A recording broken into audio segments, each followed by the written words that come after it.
Luar biasa, ada 1.000 orang yang akan datang ya, luar biasa. Dan saudara, saya mau mengajak semua saudara untuk bangkit berdiri. Karena kita malam hari ini akan mendengarkan khotbah. Dan bukan hanya itu, kita juga mau merayakan orang yang membawa khotbah tersebut. Dan let's welcome Susana Warke.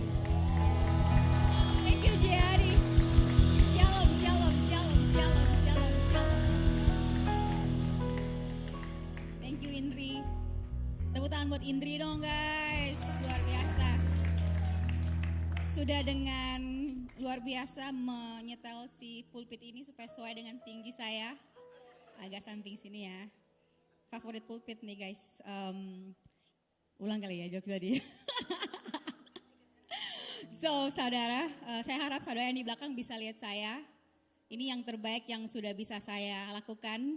Di awal-awal waktu penciptaan pembagian tulang itu saya telat datang, saudara. Mohon maaf. Karena saya lebih fokus ngantri ke loker yang lain. Loker hikmat. Asik. Gak termasuk Suryan tadi. Ya kan, lebih baik kita punya hikmat dan pengenalan akan Tuhan. Kita bermegah akan pengenalan akan Tuhan daripada bermegah dengan hal lain, ya kan? So, kita siap untuk bermegah akan pengenalan kita akan Tuhan hari ini. Amin. Oke, saudara boleh duduk. Silakan worship team. Thank you so much. Ya. Wow. Selamat datang di 6 PM. Ada yang tadi naik motor dan kehujanan, walaupun pakai jas hujan. Oh, thank you. Siapa tuh? Kiel tuh ya? Bukan. Stanley. Siapa lagi yang kehujanan? Tuhan berkati ya, supaya Tuhan izinkan akan ada berkat next year dikasih mobil. Amin. Supaya nggak hujan-hujanan lagi datang. Alright, so Hillsong Kuta. Sore ini saya mau mengawali firman Tuhan dengan sebuah survei sedikit dulu supaya saya kenal saudara ya. Oke, so dalam hitungan ketiga, saudara boleh angkat tangannya kalau saudara di sini bekerja, sudah di usia bekerja. Coba angkat tangannya 1, 2, 3 yang ada dalam usia bekerja. Oke. Kemudian tetap tangannya di atas. Kemudian teman-teman yang masih sekolah coba susulkan tangannya, asik. Oh ada yang sekolah sambil kerja, jadi boleh 2 tangannya. Keren. Tepuk tangan dong yang sekolah ambil kerja nih, luar biasa loh. Well, tetap tangannya tetap di atas. Oke, so next question. Dalam hitungan ketiga, saudara boleh turunkan tangannya. Kalau saudara happy, enjoy, dan selalu bersuka cita setiap pergi ke tempat kerja dan pergi ke sekolah. Coba turunkan tangannya. Jujur aja. Wih, tepuk tangan buat 6 PM, sangat jujur sekali. Banyak yang masih tangannya di atas. Terima kasih, tepuk tangan dulu dong. Thank you. Well, terima kasih sudah berpartisipasi dalam survei saya. Nanti kita akan bahas setelah itu. Tapi saudara udah siap mendengarkan firman Tuhan? Saudara percaya bahwa hari ini saudara akan ditransformasi lebih lagi oleh firman Tuhan? Saudara percaya bahwa saudara datang ke sini bukan kebetulan, Tuhan menempatkan saudara di sini ada tujuannya. Amin. Mari kita lipat tangan dan kita berdoa. Tuhan Yesus, terima kasih banyak karena Engkau boleh bawa kami sampai di sini. Kami boleh dengan selamat Tuhan, walaupun kehujanan, walaupun macet, kami boleh ada di sini Tuhan. Itu sebuah anugerah, sebuah berkat-Mu Tuhan Yesus. Dan hari ini Tuhan, kami mau membuka hati kami Tuhan. Aku berdoa setiap firman yang keluar dari mulut-Mu Tuhan Yesus melalui hamba hari ini Tuhan, mau tertanam dalam hati dan pikiran kami Tuhan. Kiranya firman-Mu boleh menjadi terang bagi jalan kami, bagi pelita, bagi kaki kami Tuhan. Terima kasih Bapa, dalam nama kami berdoa dan mengucap syukur. Dan semua yang sudah siap untuk mendengarkan firman Tuhan, sama-sama katakan amin. Well saudara, tadi Aaron juga bahas, Yani juga bahas. Minggu lalu kita ada di sebuah Global Mission Sunday, kita ada di service di mana Pastor Phil Duli menyampaikan visi kita sebagai gereja untuk tahun 2026. Dan visi kita untuk tahun 2026 adalah building together, okay? So I'm gonna read you the verse yang Pastor Phil pakai atau gereja kita pakai untuk tahun ini adalah Efesus 2 ayat 16 sampai 22. God is building a home. He is using us all, irrespective of how we got here. In what He is building, He used the apostles and prophets for the foundation. Now He is using you. One more time. Now He's using you, fitting you in brick by brick, stone by stone, with Christ Jesus as the cornerstone that holds all the parts together. Bricks by brick, stone by stone. Saudara, ketika saya mendengarkan kalimat ini, dalam bayangan saya adalah saya lagi ada di sebuah proyek pembangunan, lagi pakai topi tukang asik, topi mandor gitu ya, pakai vest. Dan saya lagi lihat tukang-tukang bekerja, lagi menyusun bata demi bata. Nah, bayangan saya saudara, bata itu kan kayaknya sama semua ya, mirip ya satu sama lain. Ada orang proyek di sini? Ada orang proyek atau lagi membangun proyek rumah, proyek apa, banyak proyek. Wih, luar biasa ya kan, bata semua mirip-mirip ya. Gak ada yang kayaknya ada tulisan 1, 2, 3-nya deh.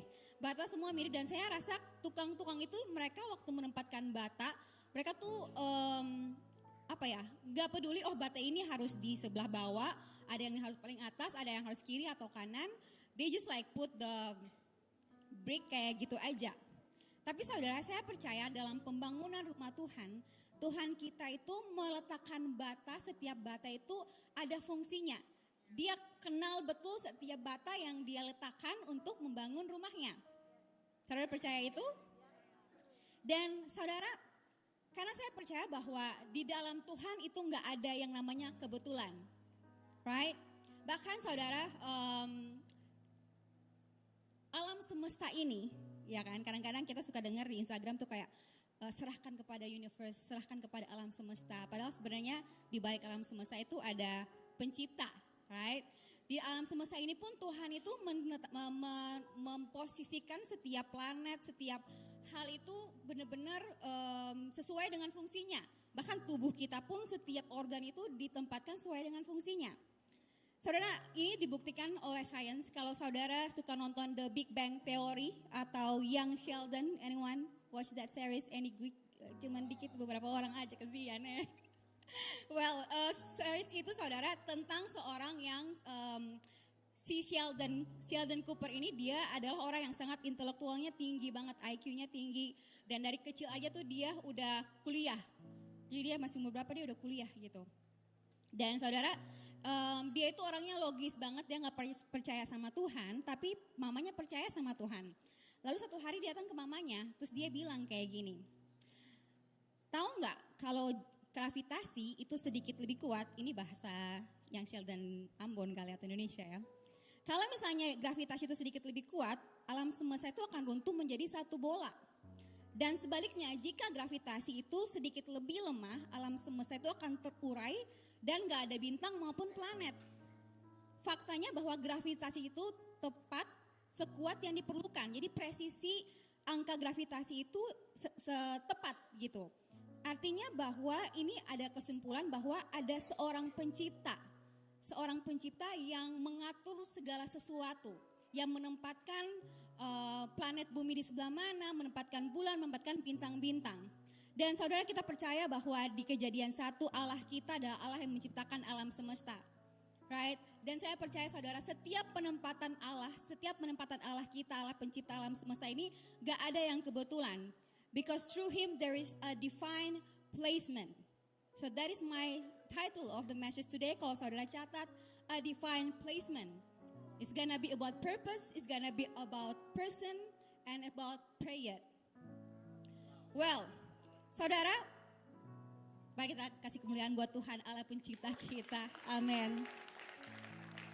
Loh, tadi di awal kita sudah survei sedikit. Dari hasil surveinya kita bisa membuktikan bahwa beberapa dari kita ada beberapa orang dari kita tuh tidak suka atau tidak nyaman dan tidak benar-benar enjoy dengan penempatan kita di tempat kerja ataupun di sekolah, atau mungkin sebenarnya lebih kepada penempatan dalam hubungan ataupun apapun yang sedang saudara hadapi sekarang. Saya nggak tahu detailnya. Mungkin dalam tempat kerja saudara nggak nyaman, saudara nggak enjoy karena lingkungannya itu toksik. Karena waktu saudara datang ke kantor, kerjaan teman-teman kantor itu cuman ngerujak sambil gosip. Jam 10 udah nanya makan di mana, bacanya ada gosip baru apa gitu. Atau saudara punya teman-teman kampus, teman-teman sekolah yang kerjaannya kalau tugas kelompok itu kasih saudara yang kerjaan mulu gitu. Mereka kerjanya cuma ngeluh tapi titip nama. Atau titip apa? NIM. Atau mungkin saudara ada beberapa dari kita ada di dalam situasi yang sulit karena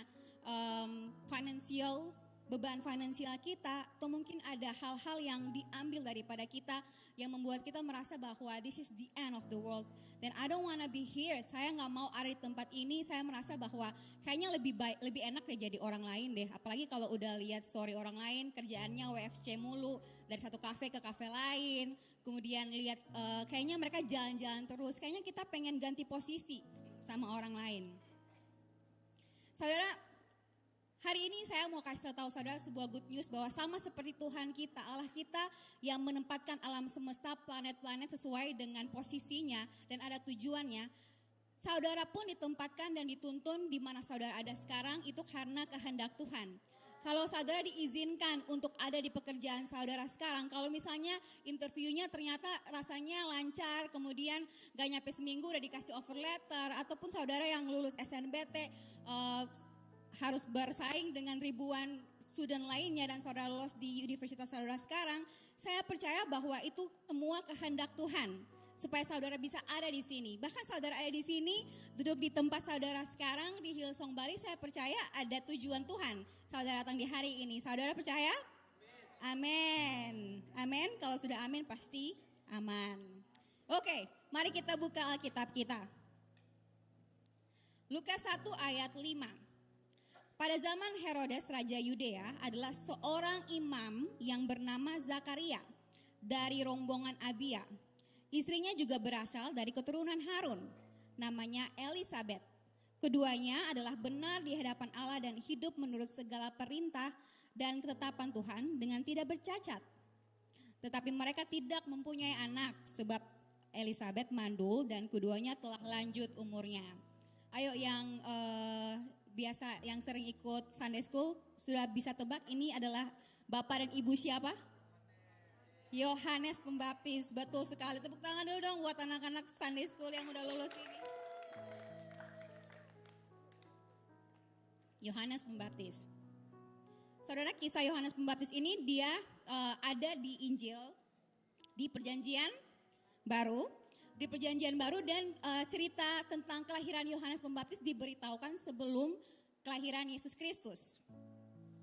Lalu dibilang seperti ini, malaikat bilang kepada Zakaria, ayahnya Yohanes Pembaptis, "Jangan takut hai Zakaria, sebab doamu telah dikabulkan dan Elisabet istrimu akan melahirkan seorang anak laki-laki dan haruslah engkau menamai dia Yohanes." Kemudian ayat 15, ini adalah nubuatan, sebuah janji tentang Yohanes. Sebab ia akan besar di hadapan Tuhan dan ia tidak akan minum anggur atau minuman keras dan ia akan penuh dengan Roh Kudus mulai dari rahim ibunya. Luar biasa, di dalam rahim aja udah punya Roh Kudus.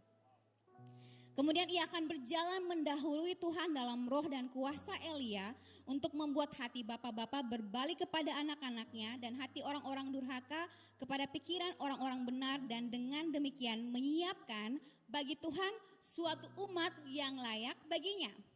So Yohanes Pembaptis ini dinubuatkan untuk menjadi seorang pembuka jalan yang mempersiapkan jalan untuk kedatangan Mesias.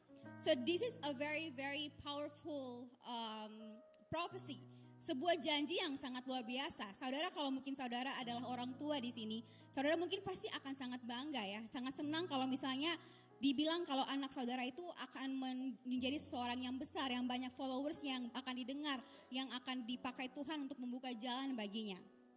Tapi saudara, ketika kita nanti lihat, promise itu datangnya setelah penempatan pertama Yohanes. Dan saudara tebak penempatan pertama Yohanes di mana? Mari kita lihat di Lukas 1 ayat 80. Adapun anak itu bertambah besar dan makin kuat rohnya. Dan ia tinggal di padang gurun. Sampai kepada hari ia harus menampakkan diri kepada Israel. Saudara, perjalanan Yohanes Pembaptis menuju janjinya, janji Tuhan akan apa yang akan dilakukan di dalam Yohanes itu dimulai di padang gurun. Ada apa dengan padang gurun, saudara? Yesus waktu dia setelah dibaptis, dia 40 hari dituntun oleh Roh Kudus untuk menuju ke padang gurun. Kemudian bangsa Israel setelah keluar dari Mesir, selama 40 tahun mereka berputar-putar di padang gurun. Ada apa sebenarnya dengan padang gurun ini, saudara? Saudara, sebenarnya hal yang sama. Beberapa minggu lalu pun saya sempat bilang sama Tuhan, Tuhan, apa sih fungsinya padang gurun? Kenapa harus selama 40 tahun banget gitu loh Tuhan, bahwa bangsa Israel capek-capek keluar dari Mesir dengan luar biasa, dengan ajaibnya. Tapi kenapa harus melalui 40 tahun di padang gurun dulu? Kayak sia-sia gitu loh, tulah-tulah yang sudah dilewatin. Kenapa mereka harus ada di padang gurun? Dan saudara, saya bilang sama Tuhan, saya bertanya gitu loh, maksudnya kalau berputar-putar di tembok Yeriko, kita kan tahu ya cerita tembok Yeriko, setelah berputar-putar itu yang runtuh adalah tembok. Ada tujuannya berputar-putar gitu, jadi gak cuma random aja putar-putar. Tapi kalau di padang gurun yang runtuh apa? Ternyata yang runtuh di padang gurun selama 40 tahun adalah kesombongan dan ego bangsa Israel. Ulangan 8 ayat 2 dibilang seperti ini. Remember how the Lord your God led you all the way in the wilderness these 40 years. Itu terjadi karena kehendak Tuhan. To humble and test you in order to know what was in your heart.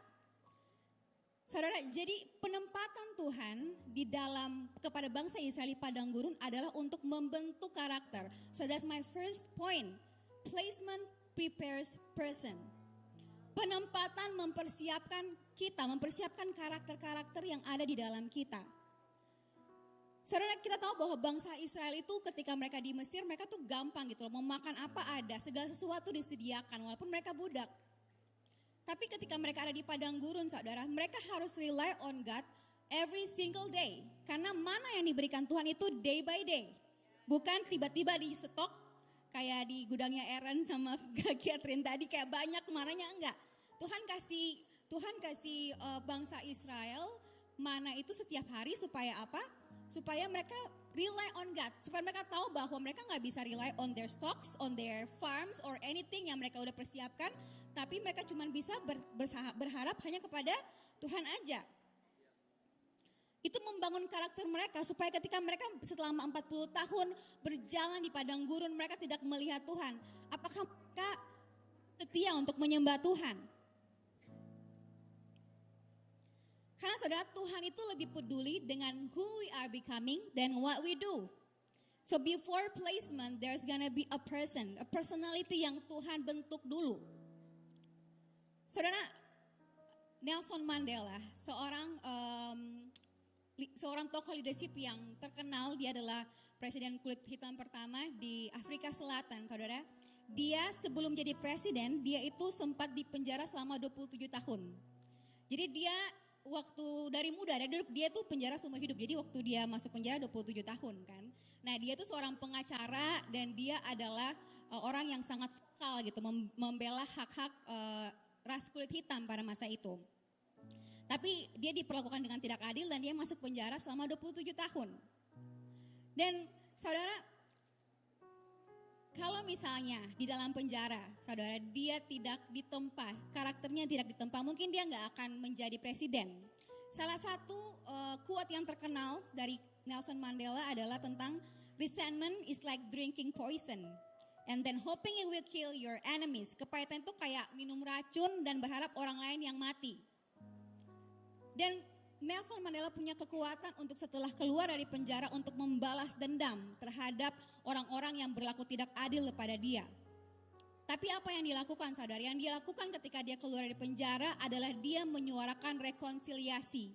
Dia menyuarakan tentang pengampunan dan itulah yang membawa dia sampai hari ini kita kenal dia adalah seorang tokoh leadership yang sangat luar biasa. Prison, penjara saat itu adalah wilderness bagi Nelson Mandela yang membuat dia dibentuk karakternya. Dan here's the thing saudara about the wilderness.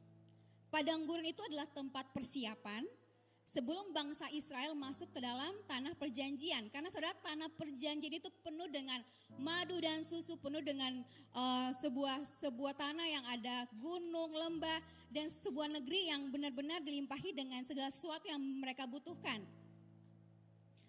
Dan sebelum mereka menerima berkat itu, mereka lebih dahulu dipersiapkan untuk karakternya dibentuk supaya mereka bisa mengelola berkat tersebut. Sama seperti si Nelson Mandela, dia gak akan bisa jadi presiden kalau dia gak dibentuk karakternya. Saya gak tahu saudara, padang gurun apa yang sekarang saudara sedang jalani. Mungkin itu adalah masa-masa di mana saudara harus mengalami beban finansial yang sangat berat. Maybe it's grief. Saudara kehilangan orang yang saudara kasihi, yang saudara sayangi. Mungkin itu pekerjaan saudara yang rasanya membosankan ya. 9 to 6, Senin sampai Jumat, macet-macetan, hujan-hujanan.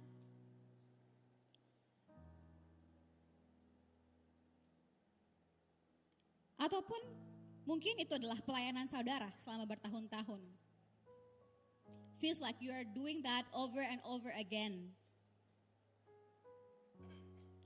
Tapi saudara, kadang-kadang placement Tuhan itu bukan tentang pergi ke sana atau keluar ke sana. Tapi kadang-kadang placement Tuhan itu adalah tentang stay di sini.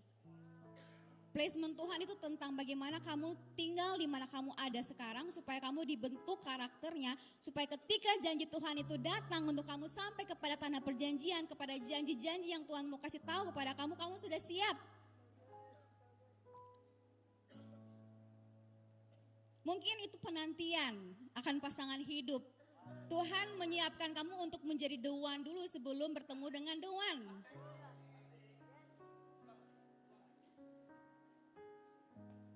Saya percaya saudara kalau Tuhan melakukan segala sesuatu tuh ada maknanya, ada fungsinya. Sama seperti placementnya dia. And it comes to my second point, placement always comes with purpose. Selalu ada tujuan, ada fungsi dari setiap penempatan. Kalau misalnya saudara sekarang ditempatkan di lingkungan yang toksik saudara. Dan kerjanya cuma gosip. I think saudara perlu untuk bisa memahami bahwa mungkin saudara lah orang yang akan bisa mengubah budaya lingkungan tersebut.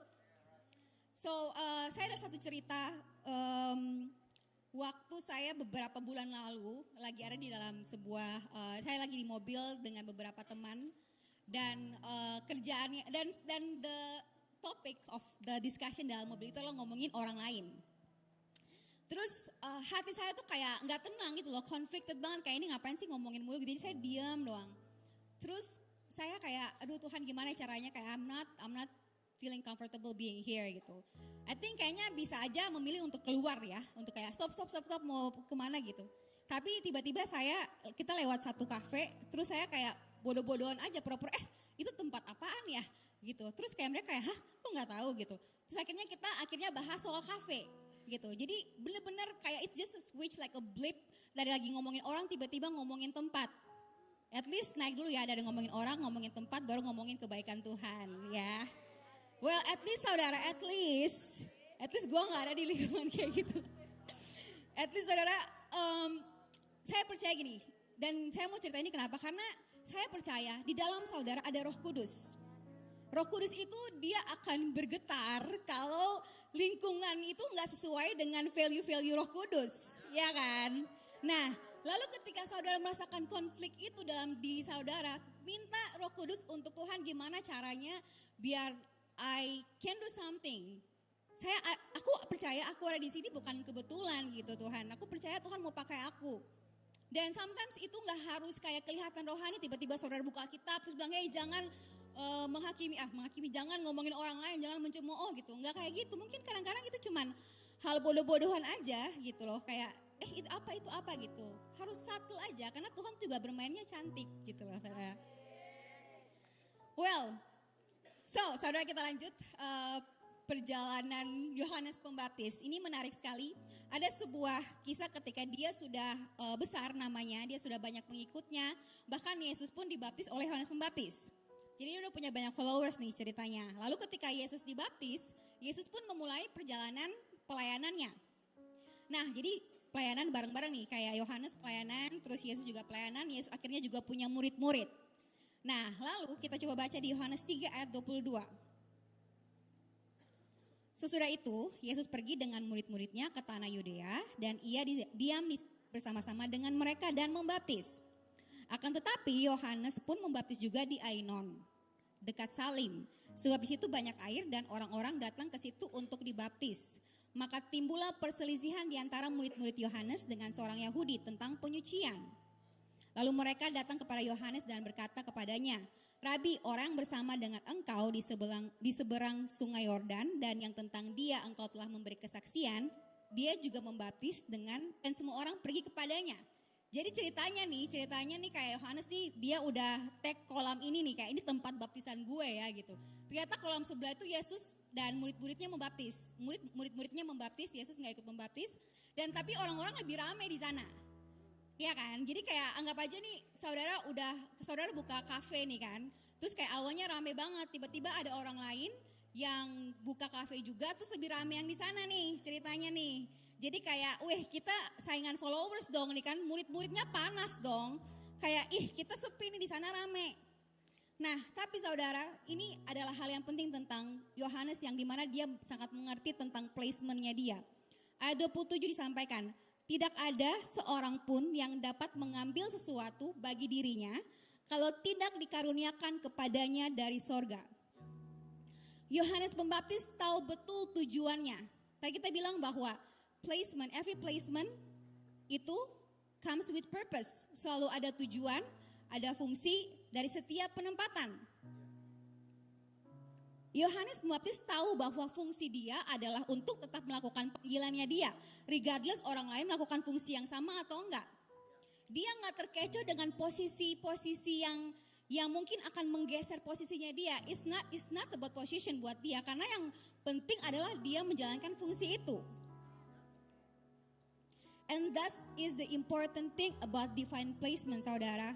It is never about position or about title, but it's about function, about purpose. Kadang-kadang kita suka terkecoh, saudara, dengan posisi, title, ya kan? Karena aku bukan leader, ya udah aku nggak perlu untuk menjaga kekudusanku. Hello, apakah Tuhan memanggil leader aja untuk menjaga kekudusannya? Enggak, Tuhan memanggil kita semua untuk menjaga kekudusan kita. Tuhan itu kalau memanggil dia nggak pernah kayak manajer dia. Tuhan itu sometimes I think Tuhan nggak datang dengan job description ya, kayak title job desk nggak. Dia kasih perintah aja, siapapun yang punya telinga hendaklah ia mendengar dan melakukannya. So it's for everyone yang percaya sama firman Tuhan itu ditujukan buat saudara, panggilannya ditujukan buat saudara. Kadang-kadang kita terkecoh dengan posisi gitu di kerjaan. Aku bukan manajer, aku bukan owner, ngapain aku harus kerja totalitas? Ya gak apa-apa lah telat 30 menit. Gak apa-apa lah setiap seminggu sekali izin sakit. Saudara, placement is all about function. It's not about title. Karena apa saudara? Lebih baik tidak punya jabatan tapi menjalankan fungsi daripada punya jabatan tapi tidak berfungsi. Sekali lagi ya, lebih baik tidak punya jabatan tapi menjalankan fungsi daripada punya jabatan tapi tidak berfungsi. Lebih baik punya fungsi tanpa kursi daripada duduk di kursi tapi gak berfungsi. Asik. Ups. Pak berdiri.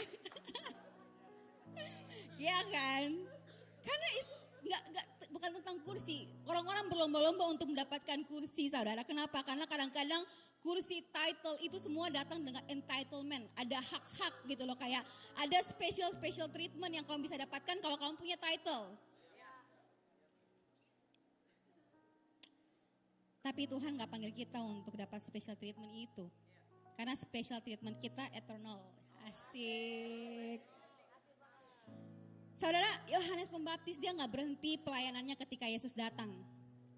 Oh udah ada Yesus, gak perlu lagi lah aku membaptis. Pindah profesi aja. Enggak. Dia tetap melakukannya.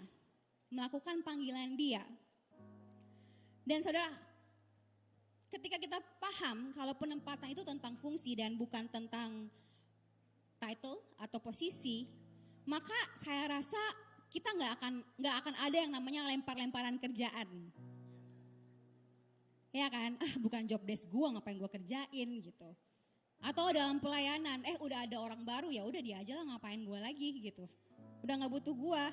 Lah, panggilannya kan masih tetap sama. Selama kamu hidup, kamu masih dipanggil. Kenapa harus aku yang kerjain? Kan ada orang lain. Saya percaya saudara, kalau kita semua fokus untuk menjalankan fungsi, maka akan lebih banyak tuayan. Hello, karena ladang sudah menguning, tapi pekerja sedikit. Tuayan memang banyak, tapi pekerja gak cukup. Saya percaya saudara, ketika kita semua berfungsi sebagai saksi Kristus, I'm not talking about the church ya saudara. Saya berbicara tentang kita sebagai gereja yang berfungsi di luar sana, menjadi saksi akan kebaikan Tuhan. Saya percaya bahwa kita akan mewartakan apa yang menjadi panggilan kita, yaitu nama Yesus ditinggikan dan dipermuliakan. Di ayat 30 saudara, Yohanes Pembaptis bilang, ia harus semakin besar tapi aku harus semakin kecil. Saudara, kita tuh seperti binocular, teropong gitu loh. Kayak teropong itu kan orang ambil teropong, dia pakai teropong, dia lihat lewat teropong tapi dia amazed dengan bintang-bintang yang luar biasa. So we are the binocular for Jesus. Kita adalah teropong-teropong Yesus. Orang lihat melalui kita tapi mereka amazed and gaze at Jesus. Begitulah kehidupan kita saudara. Kehidupan kita itu adalah kesaksian. Karena bukan kita pemeran utamanya, tapi pemeran utamanya adalah Yesus. It's all about Jesus. Tell your neighbor, it's all about Jesus. Okay. Poin yang terakhir, can I have the whole worship team untuk menemani Nathan di sini? Thank you Nathan, tepuk tangan dong buat Najim, luar biasa. Najim. Oke. Saya minum sambil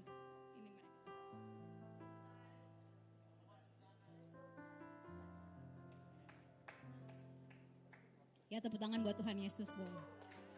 Satu tepuk tangan, dua, semua orang tepuk tangan buat Tuhan Yesus Kristus. Hal ketiga saudara tentang placement. Every placement has its period. Bukan menstruasi ya saudara, tapi periode, masa. Setiap penempatan itu bersifat sementara saudara. Penempatan kita di dunia ini itu adalah untuk memuliakan Tuhan. Saudara, saya pernah ngobrol sama satu orang anak CG saya, terus kita ngomong soal kayak pertobatan gitu. Kalau kita ngomong soal pertobatan, Tuhan itu adalah Allah yang penuh kasih kan. His mercies are new every morning. Nah, lalu kayak kita lakukan dosa, terus bertobat, lakukan dosa, bertobat gitu. Kayak setiap kali kita bertobat, apakah Tuhan akan berikan pengampunan? Jawabannya iya. Tapi pertanyaannya mau sampai kapan? Dan pertanyaan selanjutnya saudara, firman Tuhan bilang kita nggak tahu kapan waktu itu tiba. Kita nggak tahu kapan waktunya kita selesai di dunia ini. Dan ketika waktu kita selesai, apakah kita ada di masa kita percaya sama Tuhan? Apakah kita ada di masa pertobatan? Atau ketika kita waktunya selesai, kita lagi ada di dalam lembah? The problem is we think we still have time. Oh, bisa nanti aja.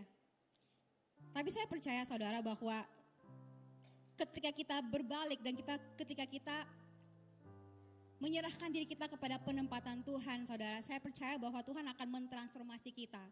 Dan satu hal lagi saudara tentang penempatan, kadang-kadang kita ada di tempat-tempat karena hasil dari keputusan-keputusan kita yang salah. Kadang-kadang kita membuat keputusan-keputusan bodoh yang membawa kita ke dalam hubungan yang salah, membawa kita ke dalam kondisi finansial yang salah, membawa kita ke dalam lingkungan yang salah. Tapi saudara, saya mau menguatkan saudara hari ini bahwa ada kesempatan untuk saudara berbalik.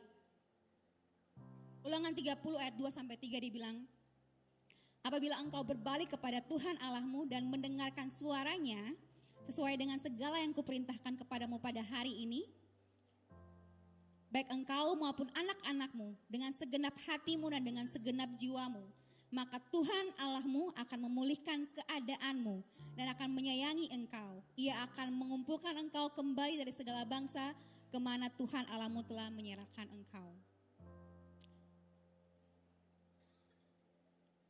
Ada waktu untuk saudara, there's always an opportunity buat saudara berbalik kepada Tuhan. Dan saudara, I know bahwa penempatan Tuhan dimanapun, baik itu penempatan ketika kita lagi di padang gurun, lagi di tempat karakter kita, ataupun penempatan di janji Tuhan, kayak kita lagi ada di mana tempat di mana Tuhan janji untuk kita lakukan sesuatu, gak ada yang gampang. Semua pasti akan ada kesusahan aja gitu. Karena kenapa kita ada di dunia ini, dunia ini penuh dengan kesusahan. Tapi Tuhan Yesus bilang bahwa Dia sudah mengalahkan dunia. Jadi kita cuma perlu untuk datang sama Dia dan kita memikul kuk ini bersama-sama dengan Dia. Dan saudara, kabar baiknya juga saudara buat saudara hari ini, bahwa it's okay because this is all temporary. Semua hal ini adalah sementara saudara. Kita bukan berasal dari dunia ini.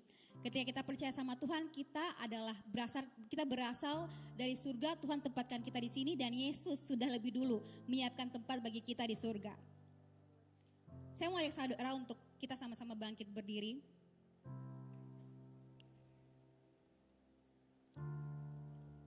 Dan sebelum berdoa saudara, saya mau encourage saudara untuk take this step untuk bilang ya sama Tuhan kepada setiap penempatan-penempatan yang dimanapun Dia membawa saudara. Karena Tuhan kita itu Tuhan yang gentle. Dia gak maksa saudara untuk masuk ke dalam perjanjiannya. Dia akan mengundang saudara, and it takes your decision. Apakah saudara mau untuk bekerja sama dengan Tuhan, untuk masuk ke dalam perjanjiannya, masuk ke dalam placementnya?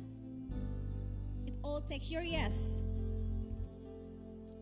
So hari ini, nanti saat kita worship, I wanted to encourage saudara untuk kita sama-sama mengambil waktu ini untuk bilang lagi sama Tuhan bahwa kita mau berserah sama Tuhan, dimanapun Tuhan taruh kita mau bekerja hanya untuk kemuliaan Tuhan.